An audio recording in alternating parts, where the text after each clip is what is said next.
انسان کا مقدر، انسان کی تقدیر نہ اللہ رب العزت نے اپنے ہاتھ میں رکھی ہے۔ اس نے کہاں پیدا ہونا ہے، اس کے ماں باپ کون ہوں گے، اس کا ملک کون سا ہوگا، وہ کس عقیدے کے اوپر پیدا ہوگا، اور وہ جو ہے نا کہاں پلے بڑھے گا، اس کی جو ہے نا شکل کیسی ہوگی، اس کا رنگ کیسا ہوگا، یہ سارے کے سارے اختیارات اللہ رب العزت نے اپنے پاس رکھے ہیں۔ یہ سارے جتنے بھی انتخاب ہے نا، اس کا حق انسان کو نہیں دیا۔ ایک انتخاب اللہ رب العزت نے انسان کو دیا ہے کہ جب وہ جوانی کی عمر کو پہنچ جائے تو وہ اپنے لیے اپنے شریک حیات کا جو انتخاب ہے نا وہ خود کرے۔ اس کے لیے ماں باپ کا، بڑوں کا، چھوٹوں کا، کسی کا مجبور کرنا اسلام نے اس کا حکم نہیں دیا، بلکہ اس کو اختیار دیا کہ اس کا انتخاب تم نے کرنا ہے۔ مشورہ ضرور دیا ہے۔ مشورہ یہ دیا ہے کہ یہودی جب بھی شادی کرتے ہیں تو وہ پیسے کی بنیاد پر کرتے ہیں، عیسائی جب شادی کرتے ہیں تو وہ جو ہے نا وہ حسن کی بنیاد پر کرتے ہیں، لیکن مسلمان جب شادی کرتا ہے تو وہ ایمان کی بنیاد پر کرتا ہے۔ وہ عورت میں یا مرد میں حسن نہیں تلاش کرتے، پیسہ نہیں تلاش کرتے، اور وہ ایمان کو تسلیم کرتے ہیں۔ اور ایمان کیا چیز ہے؟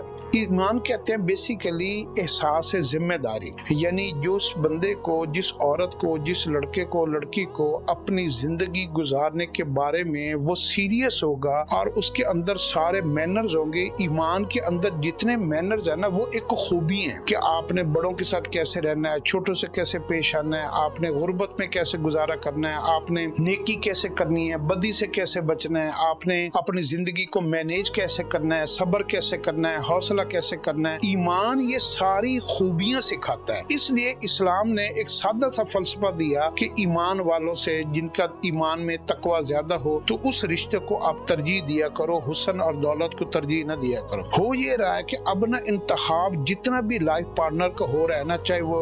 لڑکے کی شکل میں، شوہر کی شکل میں یا بیوی کی شکل میں، اس کا انتخاب جو ہو رہا ہے نا، اس کا پیرامیٹر اسلام درمیان سے نکل گیا ہے، ایمان نکل گیا ہے، کوالٹیز نکل گئی ہیں، بنیاد بن گئی ہے پیسہ یا حسن۔ مرد حسن دیکھ رہا ہے، عورت پیسہ دیکھ رہی ہے، اور دونوں بنیادیں کھوکھلی ہیں۔ اور جب عورت جتنی دیر اس کو پیسہ ملتا رہتا ہے وہ اس کے ساتھ لائل رہتی ہے، جب پیسہ ملنا ختم ہو جاتا ہے تو اس کی ساری کی ساری لائلٹی جو ہے نا وہ ٹرانسفر ہو جاتی ہے، اور یوں یہ رشتہ جو ہے نا بریک اپ ہو جاتا ہے۔ ایسے شوہر دیکھتا ہے کہ عورت جب تک حسین ہے اور اس کا جسم فزیکلی وہ فٹ ہے، اور پھر جب اس کے بچے ہو جاتے ہیں، بوڑھی ہو جاتی ہے، خد و خال چینج ہو جاتے ہیں، یا اس کے اندر حسن کا کوئی کمی بیشی ہو جاتی ہے، یا اس سے کوئی زیادہ حسین عورت اس کو مل جاتی ہے، تو وہ اپنی لائلٹیز ادھر شفٹ کر لیتا ہے کیونکہ وہ حسن پرست ہوتا ہے۔ تو ایمان والے جتنے بھی اس وقت تک جو رشتے، یہ جو طلاق کی ریشو بڑی ہے، علیحدگی کی ریشو بڑی ہے، اور جو نا ڈفرینسز میاں بیوی میں بڑے ہیں نا، اس میں بنیادی وجہ جس کی طرف ہمارا دھیان نہیں جاتا نا، وہ بنیادی وجہ یہی ہے۔ لیکن یہ جو ہے نا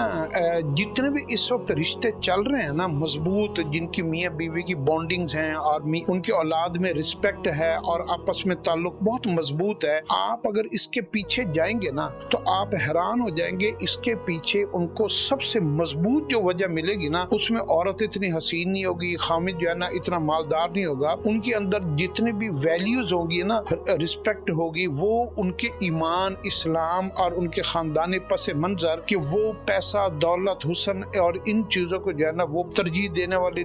لوگ نہیں تھے، وہ اپنی ویلیوز کو دیکھتے تھے۔ اور اس جتنی بھی پوری دنیا کی ویلیوز کو اکٹھا کیا جائے نا، تو سب سے بڑی ویلیو جو ہے نا وہ مومن ہونا ہے، کہ ایمان والا ہونا ہے، مسلمان ہونا ہے، اور تقوی پرہیزگاری۔ جیسے جیسے آپ اسلام کے درجوں میں اور تقوی اور پرہیزگاری میں اوپر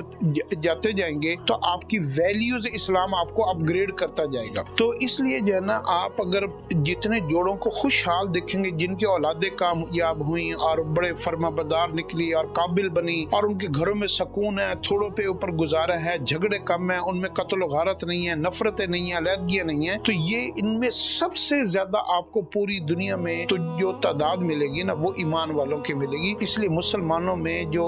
جتنے بھی لوگ دیندار ہیں نا، ان کے ہاں طلاق کی ریشو بہت کم ہوتی ہے۔ جیسے مسلمانوں میں خودکشی بہت کم ہے اور کفر میں خودکشی بہت زیادہ ہے، ایسے ہی مسلمانوں کے اندر پھر اگر آپ چلے جائیں گے تو سب سے زیادہ مضبوط رشتے ایمان والوں کے آپ کو ملیں گے۔ تو کوشش کیا کریں کہ اپنے رشتوں کا انتخاب کرتے ہوئے دیندار عورت ڈھونڈیں، دیندار مرد ڈھونڈیں۔ جب یہ لفظ دیندار درمیان میں آ جائے گا تو باقی ذمہ داریاں اس دینداری کے اندر موجود ہوتی ہیں۔ اللہ ہمیں اس کی سمجھ عطا فرمائے۔